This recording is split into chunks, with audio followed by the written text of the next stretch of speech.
Oynamırıq. Zaten. Futbol. Böyle. Ha? 2. Oha 6 milyon. 4 milyon. O zaman bir tane şunları bakalım. Tofaş sürmürəm. Niye?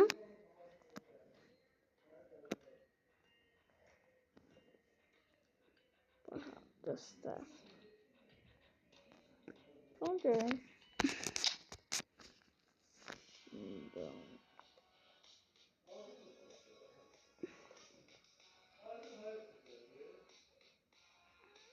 Ne var ki?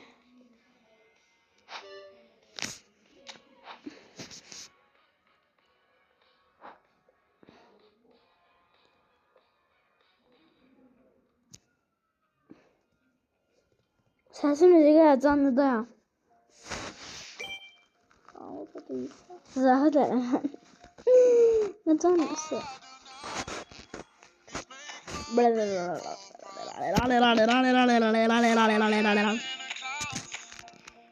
Ya canlı o kime? Güzel takipçim var. Oyuna hastak olmadı mı?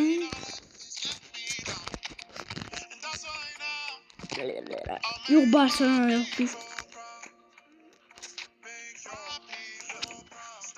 Hemen de ben. Niye?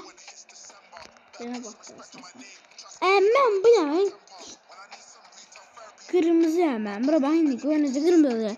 Kırmızı hemen falan başlar onlardı.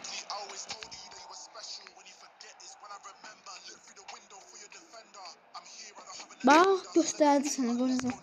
Oyun adı neydi? Ha? Değil. Ha? Oyunun adı nerede yazsın? Oynadı var. Uzun diyelim. Bir de bak kırmızı var. Ben şey söyleyeyim. Ha. Arabada oynamak olur. Olur. Oynarız. Yaxşı. Yüklərsən oynayarıq.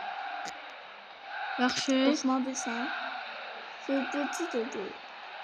Yox, futbol. Futbol. Ya C futbol ya futbol. Adı qarışdırmışam da. Futbol. Hə, futbol. Oynayırsan. Qoy bu qutarsın. Hə.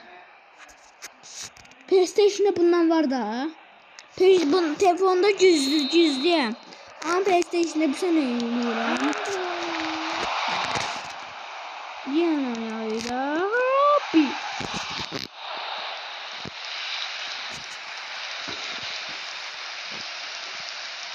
Tesadüf.